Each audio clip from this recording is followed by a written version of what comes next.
सूरत हाल पर बात करेंगे। रिसर्च एनालिस्ट उमर अरशद ने हमें ज्वाइन कर लिया। अस्सलाम वालेकुम, बहुत शुक्रिया उमर भाई। सबसे पहले रमज़ान मुबारक आपको, आपने वक्त दिया इसके लिए भी आपको बहुत शुक्रिया। आगाज़ कर लेते गज़ा की सूरत हाल से। गज़ा में दूसरा मरहला सीज़ फायर का शुरू होना था। सारे टर्म्स एंड कंडीशंस पे इस वक्त जो अहले गज़ा हैं, हमास है, वो पूरा उतर रहे थे। लेकिन अब इसराइल ने पहले 3 मरहलों के टर्म्स एंड कंडीशंस पर पूरे मुआहिदे पर इत्तेफाक हुआ था कि पहले मरहले में ये होगा, दूसरे में ये होगा, लेकिन अब दूसरे मरहले में जाना नहीं चाह रहा इसराइल और अमेरिका की भी मुकम्मल हिमायत हासिल है। तो ऐसे में क्या मुस्तकबिल देख रहे हैं आप गज़ा का? अस्सलाम वालेकुम नीलम, खैर मुबारक, आपको भी रमज़ान की बहुत बहुत मुबारक हो, आपकी सारी टीम को भी। आपने गज़ा से मुतल्लिक सवाल किया, ये बहुत रेलिवेंट क्वेश्चन है इस वजह से बिकॉज जो आपने सही कहा कि second phase of the cease fire जो है वो किक ऑफ नहीं कर पा रहा। देखें, इसमें बहुत सारे ओपिनियंस हैं। मेरा अपना जो ओपिनियन है वो उसमें ये है कि जो first phase of the cease fire था वो इजरायली गवर्नमेंट के लिए एक पीआर डिजास्टर था हर हर तरह से। और हमास ने उसको इतने अच्छे तरीके से ऑर्केस्ट्रेट किया, इतने वेल प्लान्ड और इतने स्ट्रेटेजिक तरीके से कि इट इज एब्सोल्युटली अनबिलीवेबल। मतलब कब मैं भी नहीं सोच सकता था, हालांकि जो भी मेरे व्यूज हैं हमास के बारे में या बाकी जो रेजिस्टेंस फ्रंट है पूरा इस वक्त लेवेंटाइन कोस्ट के ऊपर, उसके बारे में वो मतलब I always made them very open, but I did not believe कि इतना अच्छे तरीके से वो कंडक्ट करेंगे इतनी सारी डेविस्टेशन के बाद, इतनी मेहम और इतनी डेथ एंड डिस्ट्रक्शन के बाद, जेनोसाइड के बाद, लिटरली जेनोसाइड के बाद। तो ये एक बहुत बड़ा पीआर डिजास्टर था इजरायली वॉर कैबिनेट के लिए, नेतन्याहू के लिए स्पेशली, और बेलमूम जो इजरायली वॉर कैबिनेट है उनके लिए, कि हमास ने जिस तरीके से प्रिजनर एक्सचेंज किया, जिस तरीके से उन्होंने वो सारे प्रिजनर्स को उसकी फुल जो उसका जो आप कह सकते हैं कि जो पीआर कैपिटल था वो सारे का सारा उन्होंने एक्सट्रैक्ट किया उससे। और खास तौर पे जो लास्ट एक्सचेंज डील हुई जिसमें आपने भी देखा होगा कि वो जो एक इजरायली प्रिजनर था, गालिबन उसका भी नाम उमर समथिंग ही था क्योंकि Omar is basically Hebrew name. तो उसने वो जिस तरह चूमा हमास के सोल्जर को, तो ये जो सीन्स थे ये मैं उस वक्त ही सोच रहा था कि जो second phase of the cease fire है, बल्कि मैंने दो लोगों से जिक्र भी किया कि जो second phase of the cease fire है ये जेपीडी में पड़ जाएगा बिकॉज पहले ही हमास ने खान यूनिस में और नॉर्थ गजा में जिस तरह जो रिलीज हुई और जिस तरह हमास का वो एक ऑर्गेनाइज्ड सारा मतलब जितने ऑर्गेनाइज तरीके से उन्होंने वो सब कुछ किया। ऑर्गेनाइज से मेरा कहने का मतलब है कि इतनी डेविस्टेशन और इतनी डेथ के बाद भी they were able to keep themselves composed. और ये जो आप विजुअल्स आप दिखा रहे हैं इस टाइम पे, ये बड़े रिमार्केबल इमेजेस हैं। मतलब इतने बड़े जेनोसाइड के बाद इतनी हॉरिफिक बॉम्बिंग और इतनी horrific catastrophic no holds barred जो एक वॉर थी, उसके बाद इतने अच्छे तरीके से और इतने मुनज्जम तरीके से कंडक्ट करना, ये सब लोग कहाँ से निकल आए, ये कहाँ थे, ये गाड़ियां कहाँ थी, मतलब ये सारे क्वेश्चंस इंटरनेशनल मीडिया में और जो खासतौर पे जो अमेरिकन पॉडकास्ट सीन है वहां पे भी बहुत ज्यादा पूछे जा रहे हैं कि ये तो ऐसे लग रहा है कि जैसे कुछ हुआ ही नहीं।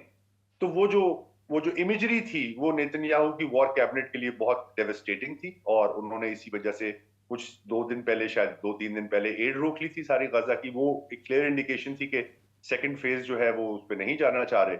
और आई थिंक इसमें इजरायली वॉर कैबिनेट के अंदर भी इस वक्त बहुत सारी डिवीजन है because some people just want to get it over with. They just want कि हॉस्टेजेस सारे जो बाकी जिंदा हॉस्टेजेस हैं वो सब रिलीज हों और जो डील के मुताबिक जो पैलेस्टीनियन प्रिजनर्स हैं वो भी सब रिलीज हों और फुल विड्रॉल फ्रॉम गाजा, जो कि इसकी शर्त है। लेकिन देखिए इसमें मैं एक और चीज आपको बताऊं कि ये चीज इस वजह से भी बहुत मशकूक थी शुरू से ही बिकॉज जो लेबनान वाला सीज फायर है वो तो इफेक्ट में था और उसकी वायलेशन जिस तरह हो रही थी कंटिन्यूसली, इवन गजा वाले की भी हुई 2-3 दफा, लेकिन लेबनान वाले की तो बहुत ज्यादा हो रही थी। और उसमें जो इजरायली फोर्सेस के full withdrawal from south Lebanon की जो डेट थी वो गुजर चुकी हुई है। तो वो चाहे 3 किलोमीटर ही हो, बट 3 किलोमीटर का मतलब है कि जो डील है वो होल्ड नहीं कर रही है लेबनान वाली। तो मेरा ये ओपिनियन है या आप कह लें एनालिसिस है कि ये जो पीआर डिजास्टर हुआ है दोनों फ्रंट्स पे, जी। लेबनान में भी और पैलेस्टाइन मतलब गजा के अंदर भी, आई थिंक इस पीआर डिजास्टर को लेके जो नेतन्याहू कैबिनेट है they will come up with something radical. वो कोई बहुत ही हिमाकत कह ले या घिनौनी किस्म की कोई घिनौना वर्ड आई थिंक ज्यादा मुनासिब रहेगा इसको देके, क्योंकि आई रियली मीन इट। मैं इसको कोई रिटोरिकली नहीं कह रहा, मेरा मुझे ये यकीन है कि वो कोई बहुत घिनौनी हरकत करने के बहुत करीब हैं, बिकॉज दे आर उनका पैनिक बटन हिट हो चुका है। और इसी को अगर आप जोड़ें अमेरिका की सिचुएशन के साथ, तो अमेरिका में ट्रंप ने जहां पे एक वो आइसोलेशनिस्ट रविश इख्तियार कर ली है, कनाडा को भी आइसोलेट कर दिया। मतलब आप, मैं ये अनबिलीवेबल है, ये मेरी बिल्कुल इस तरह की असेसमेंट पहले नहीं थी डोनाल्ड ट्रंप के बारे में कि वो इतना ज्यादा इरेशनल हो जाएगा। ठीक है, जो वो काम करना चाहता है, बहुत सारी चीजों में अमेरिकन पर्सपेक्टिव से उसकी पॉलिसी समझी जा सकती है, इवन आप उससे एग्री अगर ना भी करें, you can understand it. But Netanyahu का फेलियर टोटल पीआर डिजास्टर, और ट्रंप का PR disaster with Vladimir Zelensky, ये दोनों पीआर डिजास्टर्स आई थिंक के किसी बड़ी खतरनाक सिचुएशन की तरफ लेकिन लेके जा रहे हैं। क्योंकि देखें जो जी, आपको लगता है कि जैसे सीज फायर का यहाँ पे अगर सेकंड फेज नहीं स्टार्ट होता और ये सब कुछ शुरू हो जाता है, वो डोनाल्ड ट्रंप जिनको रशिया और यूक्रेन के दरमियान सीज फायर की इतनी जल्दी है, और वो ज़ेलेंस्की को बैठ के ये बता रहे थे कि आप तीसरी आलमी जंग का बाइस बन सकते हैं, तो वो यहाँ पर इसराइल को नहीं बताएंगे और प्रेशर नहीं डालेंगे कि यहाँ पर भी जल्द से जल्द सीज फायर किया जाए, सेकेंड फेज स्टार्ट किया जाए? अगेन ये इस पे मैं बिल्कुल अपना ओपिनियन दे रहा हूं, लेकिन ये ओपिनियन बैक्ड है बाय प्योर फैक्ट्स।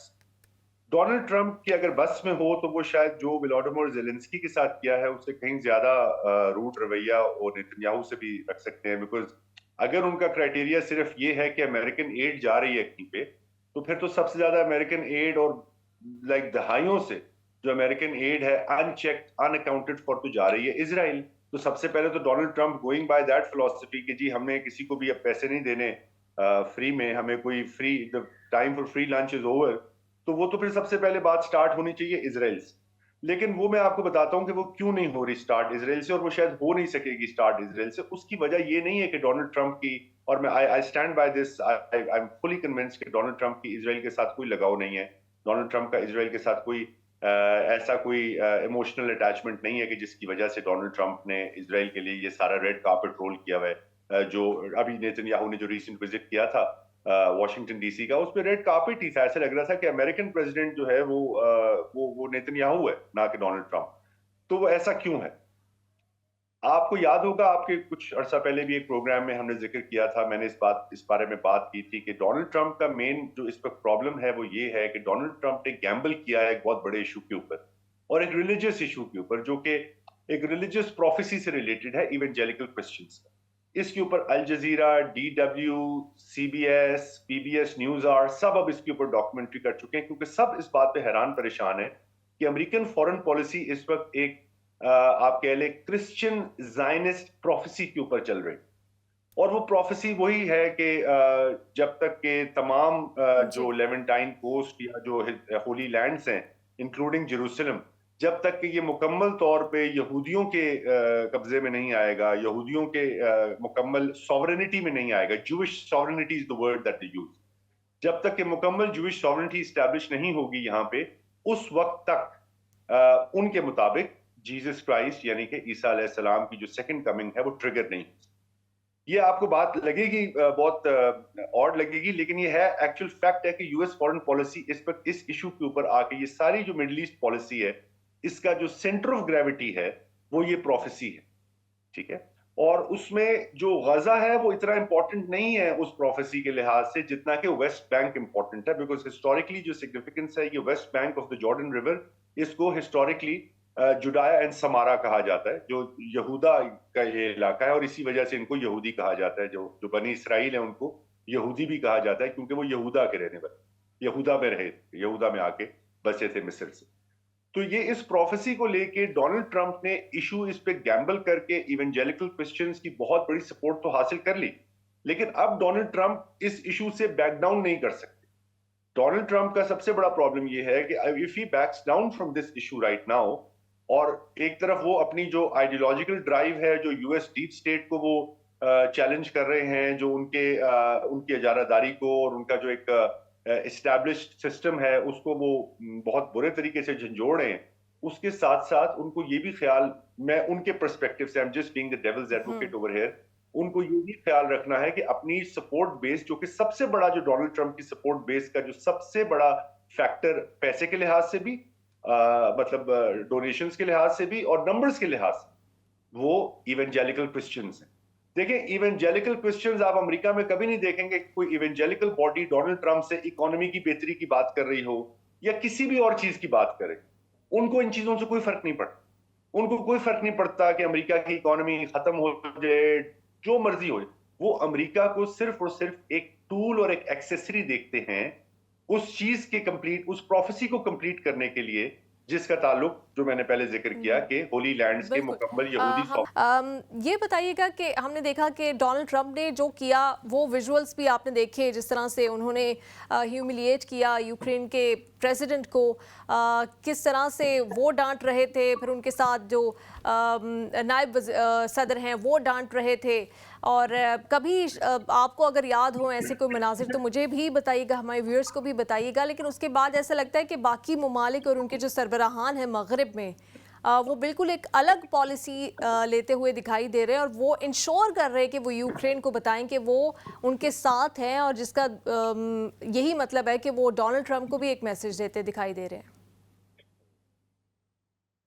आपने कहा कि अगर मुझे कुछ याद हो, ऐसा कोई ऐसा इंसिडेंट पहले अगर कभी देखा हो। मुझे एक इंसिडेंट याद है, लेकिन वो इस तरह नहीं था। उसमें भी एक अमेरिकन प्रेसिडेंट एक इराकी प्राइम मिनिस्टर के साथ खड़े हुए एक प्रेस कॉन्फ्रेंस कर रहे थे, और एक बहुत ही डेयरिंग जर्नलिस्ट ने जॉर्ज बुश के ऊपर जूता उछाला था। तो मुझे आज तक जो किसी भी इस तरह की अमेरिकन प्रेसिडेंट की प्रेस कॉन्फ्रेंस में अगर कोई बहुत नोटेबल इंसिडेंट याद रह गया है तो वो 2007 में आई थिंक बगदाद में हुआ था।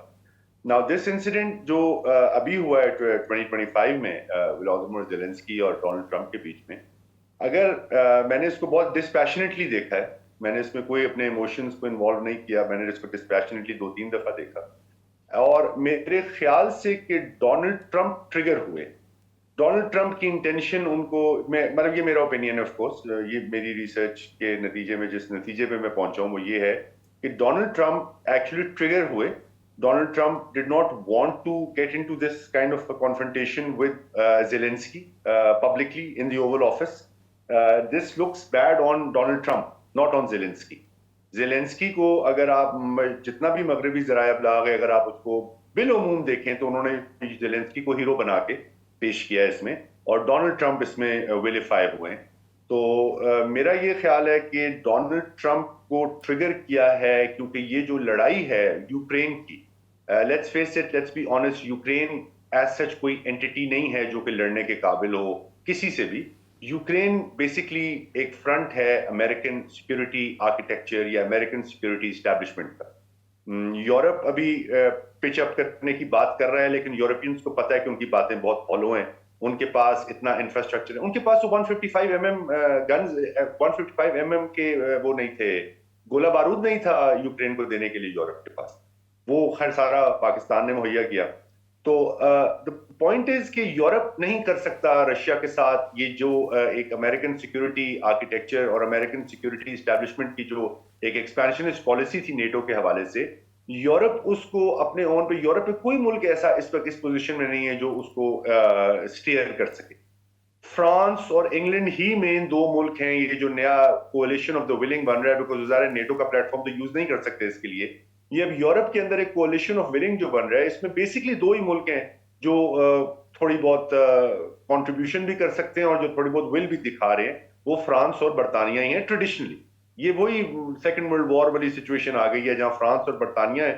सिर्फ फर्क यह है कि इस दफा जर्मनी न्यूट्रल हो चुका हुआ है और रशिया ने जर्मनी की जगह ले ली है, जो उस जमाने का जर्मनी था। आज रशिया को उस तरह देखा जाए यूरोपियन सिक्योरिटी के हवाले से। तो यूरोपियन सिक्योरिटी अपग्रेड करना बहुत लंबा एक प्रोसेस है, और बहुत ज्यादा इनको इन्होंने अपनी जो सिक्योरिटी थी वो ऑलमोस्ट आउटसोर्स कर दी हुई थी यूनाइटेड स्टेट्स ऑफ अमेरिका।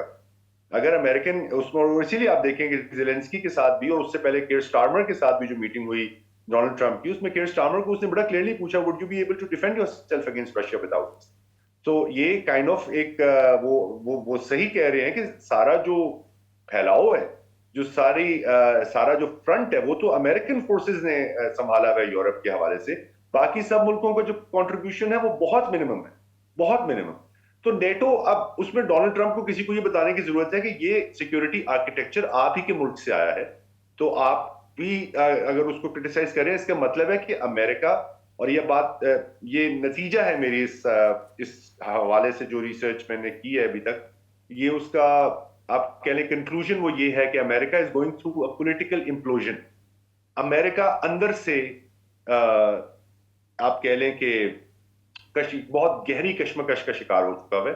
और ये जो यूरोप में भी कॉन्फ्रेंस हुई है, और जो जेलेंस्की का व्हाइट हाउस में आके काइंड ऑफ ट्रिगर करना डोनाल्ड ट्रंप को, और डोनाल्ड ट्रंप का ट्रिगर हो जाना, आई थिंक इसके भी जो फाइनल लीवर्स हैं वो यूएस सिक्योरिटी स्टैब्लिशमेंट में ही जाके मिलते हैं। ये चीज यूरोप ने अपने तौर पे ये करने के काबिल नहीं है कि वो जेलेंस्की को इस तरह की एक स्पैट के बाद, जो कि व्हाइट हाउस के ओवल ऑफिस में हुआ, उसको बुलाएं और इतनी बड़ी स्टेटमेंट दें। और फिर बात यह कि वो सिर्फ स्टेटमेंट, उसमें अगर आप फैक्चुअली देखें तो फ्रांस और ब्रिटेन के पास ऐसी कोई फोर्सेस नहीं है जो रशियन माइट का मुकाबला कर सकें। रशिया अभी, ये बात एक फैक्ट है कि रशिया यूक्रेन के अंदर एक स्पेशल मिलिट्री ऑपरेशन कर रहा है। वो ऑल आउट इन्फेंट्री आर्मर, उन्होंने वो कोई अटैक या कोई बहुत बड़ा अपनी कॉन्सेंट्रेशन ऑफ फोर्सेस यूज नहीं किया, उन्होंने बहुत minimum level of forces use की, और उनको अंदाजा नहीं था कि सीआईए ने कितनी वेल प्रिपेयर्ड थी और यूक्रेनियन कितना मरने के लिए तैयार थे अपने मुल्क के लिए।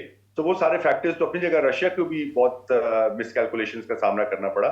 लेकिन इस टाइम पे जो मुझे नजर आ रहा है वो ये है कि हो रहा है पॉलिटिकल इम्प्लोजन, कि अमेरिका की जो वॉर मशीन है, अमेरिका की जो सिक्योरिटी स्टैब्लिशमेंट है, जो बड़ी वेल एंट्रेंच्ड है, और कम से कम सेकेंड वर्ल्ड वॉर से यही सिस्टम अमेरिका को वन वे और दी अदर ड्राइव कर रहा है, उसकी उसकी उसकी जो फॉरेन पॉलिसी है उसको ड्राइव कर रहा है। वो एक ट्रंप के इलेक्शन से इतनी जल्दी हार नहीं मान सकते, और वो गिव अप नहीं करेंगे। तो वो ये जो कुछ भी आप यूरोप में इस टाइम पे जो प्रोएक्टिविटी आपको नजर आ रही है, और वो प्रोएक्टिविटी है एक्चुअली कुछ भी नहीं है। अब स्पेन के प्राइम मिनिस्टर उस दिन वहां मौजूद तो थे लंदन में, लेकिन स्पेन ने बड़ा क्लियरली कह दिया कि हम किसी तरह से भी हिस्सा नहीं बन सकते किसी भी कोलिशन ऑफ द विलिंग का। इसी तरह इटालियन प्राइम मिनिस्टर जो है जॉर्जिया मेलोनी, उन्होंने भी यही कहा कि हम किसी तरह से भी इटालियन ट्रूप्स कमिट नहीं कर सकते। तो फिर अल्टीमेटली तो ये नजर आ रहा है कि फ्रांस और बरतानिया मिलके कोई एक joint force, joint task force type बनाना चाहते हैं, जो कि रशिया के साथ लड़ेगी। ये बिल्कुल एक अहमकाना सी बात है, given the current disparity between French and British combined, इनका मिलिट्री आर्किटेक्चर, और जो रशिया का सिंगल हैंडेडली जितना बड़ा उसका मिलिट्री आर्किटेक्चर बन चुका है, और जितनी डिफेंस इंडस्ट्रीज को उसने पिछले 3 साल में यूक्रेन वॉर के बाद उन्होंने रिवाइव किया, जिस तरह से ब्रिटेन और फ्रांस अमेरिकन हेल्प के बगैर और अमेरिकन डायरेक्ट इन्वॉल्वमेंट के बगैर, सिर्फ हेल्प भी इसमें जरूरी नहीं है, अमेरिकन इन्वॉल्वमेंट के बगैर वो नहीं लड़ सकते ये जंग। सो ये असल में अमेरिकन पॉलिटिकल इम्प्लोजन है। अमेरिकन एस्टेब्लिशमेंट के अंदर से ही डोनाल्ड ट्रंप को बेसिकली आप कह लें कि मार्जिनलाइज करने के लिए, उनको वीकन करने के लिए, to make him look bad, American security establishment अपने बाकी जो देखिए बाकी आर्किटेक्चर तो सारा इंटैक्ट है। ट्रंप के पास तो कोई ग्लोबल आर्किटेक्चर नहीं है उस तरह का। अगर हम इन दोनों एंटिटीज को सिंगल कर लें, अलग अलग कर लें, American security establishment versus Trump establishment, तो ट्रंप एस्टेब्लिशमेंट तो मैक्सिमम न्यूयॉर्क और फ्लोरिडा और चंद अमेरिका के शहरों में उनका उनका असर रसूख है और उनकी फॉलोइंग है। लेकिन जो अमेरिकन सिक्योरिटी एस्टेब्लिशमेंट है, इसके जो लीवर्स हैं वो दुनिया के तकरीबन हर मुल्क में कहीं ना कहीं से पहुंचते हैं। दुनिया के हर मुल्क में 189 कंट्रीज हैं, तो आई थिंक 189 कंट्रीज में से तकरीबन तमाम में ही इनकी इन्फ्लुएंस, और इनका शायद नॉर्थ कोरिया में ना हो, वहां भी कुछ ना कुछ होगा, लेकिन उसके अलावा हर जगह पहुंचे। तो डोनाल्ड ट्रंप बेसिकली जिस बैटल में जा रहे हैं, ये एक मौजज़ा ही होगा कि अगर ये इसको जीत सकें एंड कम आउट, और अमेरिका इसी हालत में निकल आए इससे। क्योंकि पॉलिटिकल इम्प्लोजन जब भी होता है सोसाइटीज में, खासतौर पे जो पावरफुल कंट्रीज होते हैं, एम्पायर्स होते हैं, वो होता ही बुनियादी तौर पे आइडियोलॉजिकल रीजंस की वजह से। इस वक्त जो ट्रंप अमेरिका है और जो नॉन ट्रंप अमेरिका है, वो कंप्लीटली एक दूसरे को गद्दार और दुश्मन, मुल्क दुश्मन और वो सब कुछ समझते हैं। बिल्कुल वो आपस में किसी किस्म की रिकंसिलिएशन के काबिल नहीं रही है वहां पे बात। तो क्योंकि इंटरनली पॉलिटिकल रिकंसिलिएशन नहीं हुई, इसलिए बहुत सारे अमेरिकन पॉलिटिकल साइंटिस्ट एक्चुअली 2 साल से कह रहे हैं कि America kind of second civil war में एंटर हो चुका। तो हमें ये जो सारी जियोपॉलिटिकल चीजें नजर आ रही हैं, इसके अंदर जो सबसे इंपॉर्टेंट चीज जो नजर रखने की है वो ये है कि ट्रंप के खिलाफ जितना भी ग्लोबल फ्रंट खड़ा होगा, जिस तरह कल कनाडा ने, ऑल्दो वो ठीक किया उन्होंने वैसे, जो 25% टैरिफ्स वापस, अब ये टैरिफ वॉर जो ट्रंप ने लॉन्च किया, ये तो बिल्कुल अमेरिकन इकोनॉमी को आइसोलेट कर देगी। ये बिल्कुल ही डिजास्टर्स पॉलिसी है अगर आप इसको प्योरली मेरिट पे और प्योरली टेक्निकल ग्राउंड्स पे देखें। इसमें कोई पॉलिटिकल या कोई उसमें लाइकनेस एंड डिसलाइकनेस डालने की जरूरत नहीं है। This is a totally disaster strategy जो टैरिफ्स वाली उन्होंने यूज की, और कल कनाडा ने जिस तरह रिस्पॉन्ड किया, I think that is commendable. मैंने पहली दफा क्या नाम है इनका, जस्टिन ट्रूडो, जस्टिन ट्रूडो। मुझे पहली दफा जस्टिन ट्रूडो अच्छा लगा उनका उनका जो रिस्पॉन्स था। ही केम आउट एज स्ट्रांगली और डिफाइंड, और उन्होंने आके वही जो रेसिप्रोकल टैरिफ्स थे वो इम्पोज किए अमेरिकन गुड्स के ऊपर। और उन्होंने जो, और एक जो बड़ी नोटिस करने वाली बात है कि जब उन्होंने एड्रेस किया अमेरिकन पीपल को, तो he said that first I want to address the American people and then he said a few good things and then he said now I want to speak to a specific American, the Donald. He did not refer to him as President Trump. ये चीज मैंने नहीं सिर्फ notice की, ये मैंने आज जब कुछ थोड़े बहुत पॉलिटिकल ब्लॉग्स देखे जो अमेरिका में और कनाडा में, जो पॉडकास्ट मैं थोड़े बहुत फॉलो करता हूं, सबने ये बात नोटिस की कि प्रेसिडेंट ट्रंप को द डोनाल्ड कहना जस्टिन ट्रूडो का, that is kind of instigation. So I think कि डोनाल्ड ट्रंप को ये बात समझ लेनी चाहिए कि उनकी पॉलिसी टीम में किसी को उनको ये समझाना चाहिए कि उनकी जो रैश नेचर है, उनकी जो एब्रप्टली रिएक्ट करने की रिएक्टिव नेचर है उनकी, उसके साथ कोई खेलने की कोशिश कर रहा है। और वो बहुत अच्छा खेल रहा है जो भी खेल रहा है, क्योंकि जस्टिन ट्रूडो के केस में भी और जेलेंस्की के केस में भी Trump has not gained ground, Trump has lost ground. Because जब एक लीडर अपीयर होता है एज इम्पल्सिव, या उसको कंट्रोल नहीं है अपने इमोशंस के ऊपर, वो ओवर रिएक्ट कर जाता है, या इवन रिएक्शन को अपने वो नहीं कर सकता, रेगुलेट नहीं कर सकता, तो वो लीडर के लिए कोई अच्छी चीज नहीं है। वो ठीक है, चेस्ट थम्पिंग के लिए तो बहुत अच्छा है, कुछ लोगों ने बड़े नारे मारे होंगे और बड़ा उन्होंने और कुछ किया होगा, लेकिन ट्रंप अपने आप को आइसोलेट करते जा रहे हैं, डोनाल्ड ट्रंप। और आई थिंक कि जो उनका बुनियादी एजेंडा था, यूएस एस्टैब्लिशमेंट को कंट्रोल में लेके आना, उनको डेमोक्रेटिक कंट्रोल में लाना, उनको विल ऑफ द पीपल को सामने रखना, आई थिंक वो एजेंडा ओवरऑल ब्रॉडली स्पीकिंग वो ठीक था और है। क्योंकि यूएस एस्टैब्लिशमेंट एक बिल्कुल जिसे कहते हैं कि एक हाथ से वो क्या उसे कहते हैं निकल चुकी भी है, वो किसी के कंट्रोल में नहीं है। यूएस कॉन्स्टिट्यूशन, लॉज, डीओजे उसको कुछ नहीं कर सकते। तो इस वजह से ये जरूरी था। डोनाल्ड ट्रंप की पॉलिटिकल मूवमेंट बहुत इंपॉर्टेंट है अमेरिकन सोसाइटी के लिए, बट डोनाल्ड ट्रंप का बहुत जो कॉन्डक्ट है, डिटेल्ड आपने एनालिसिस किया इस वक्त सिचुएशन का, और हमने बाकी जो ममालिक में हालात हैं या कॉन्फ्लिक्ट्स की तो बात की, लेकिन अमेरिका के अपने अंदर जो कॉन्फ्लिक्ट शुरू हो सकता है और जो शुरू हो गया आप ये कह रहे हैं, उसके ऊपर आपने बहुत डिटेल्ड एनालिसिस किया। बहुत शुक्रिया